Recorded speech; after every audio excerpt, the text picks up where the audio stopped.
کہ جو بولنے کے لیے کسی کو اپنی بات سمجھانے کے لیے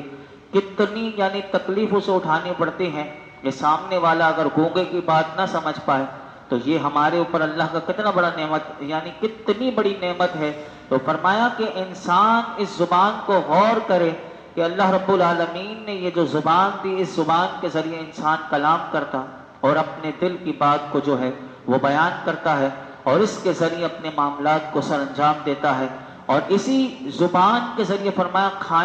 کھانے والی چیزوں کے ذائقے کو معلوم کرتا ہے۔ فرمایا کہ اگر انسان کی زبان نہ ہوتی یا زبان تو ہوتی لیکن اس میں گفتگو کرنے کی صلاحیت نہ ہوتی تو انسان کو اپنے معاملات جو ہے سر انجام دینے کے لیے اشارے یا پھر تحریر کا سہارا لینا پڑتا، اور جو اس سے جو دشواری ہوتی اس کا اندازہ گفتگو کرنے کی صلاحیت سے محروم لوگوں کو دیکھ کر انسان غور کرے اور اس نعمت پر اللہ کا جتنا شکر ادا کر سکتا ہے وہ شکر ادا کرے تو وہ کم ہے۔ علامہ اسماعیل حقی رحمۃ اللہ تعالی علیہ فرماتے ہیں اس آیت میں یہ تنبیہ بھی ہے، یہ وارننگ بھی ہے کہ اچھی اور نیک باتوں کے علاوہ انسان کلام کم کرے، اور اس کے علاوہ جو فضول اور بے فائدہ باتیں ہوں اس سے اپنے آپ کو بچانے کی کوشش کرے۔ اللہ رب العالمین نے جو زبان کو منہ کے اندر رکھا اور اس کے آگے دو ایسے ہونٹ بنا دیے کہ جنہیں کھولے بغیر کلام کرنا ممکن نہیں، یعنی ہونٹ بند کیجئے اور بول کر دکھا دیجئے، کوئی نہیں بول سکتا۔ تو یہ جو زبان کے آگے جو ہونٹ کے جو تالے دیے ہیں، تو فرمایا اس میں یہ حکمت یہ ہے کہ بندہ اپنے ہونٹوں کو بند کر کے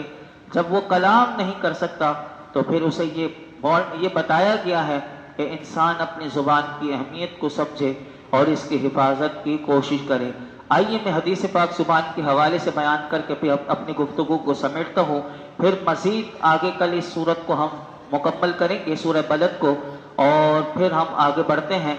صرف اس حوالے سے کہ زبان کی اللہ ہمیں حفاظت عطا کر دے۔ یہی زبان انسان کو بلندیوں پر لے جاتی ہے، یہی زبان انسان کو پستی میں یعنی ڈال دیتی ہے، اور اسی زبان سے انسان اللہ رب العالمین کی بارگاہ میں بہت بڑا مقام حاصل کر سکتا ہے۔ سنی حدیث پاک، حضرت عقبہ بن عامر رضی اللہ تعالیٰ عنہ فرماتے ہیں کہ میں نے رسول اللہ صلی اللہ علیہ وسلم کی بارگاہ میں حاضر ہو کر عرض کی کہ حضور بتائیے نجات کا ذریعہ کیا ہے؟ تو میرے آقا علیہ الصلوۃ والسلام نے ارشاد فرمایا اپنی زبان کو قابو میں رکھو۔ اب آپ دیکھ لیں کہ جتنے گھر اجڑ رہے ہیں، یعنی جتنی طلاقیں ہو رہی ہیں، جو معاملات لوگوں کے بگڑتے ہر بندہ اس پر غور کرے، یعنی یہ چند جملے ہیں لیکن اس میں زندگی کا بہت بڑا سبق ہے کہ اس آنے والے صحابی نے کیا کہا کہ حضور بتائیے نجات کا ذریعہ کیا ہے، یعنی انسان نجات کس کے ذریعے پا سکتا ہے، اللہ کی بارگاہ میں بھی نجات پا جائے، کامیاب ہو جائے۔ حضور نے فرمایا اپنی زبان کو قابو میں رکھو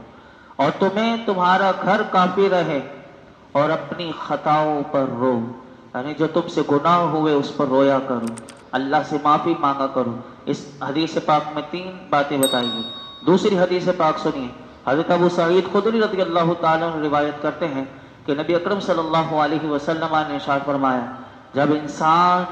صبح کرتا ہے تو سارے اعضاء زبان کی خوشامد کرتے ہیں اور اس سے کہتے ہیں کہ ہمارے بارے میں اللہ سے ڈر، یعنی یہ زبان انسان کی باڈی سے کہتی ہے۔ یہ میرے آقا علیہ الصلوۃ والسلام نے ہمیں بتا دیا کہ یہ زبان صبح ہر بندے کو کہتی ہے، کیا کہتی ہے؟ ہمارے بارے میں اللہ سے ڈر، ہم تیرے ساتھ ہیں، تو سیدھی رہے گی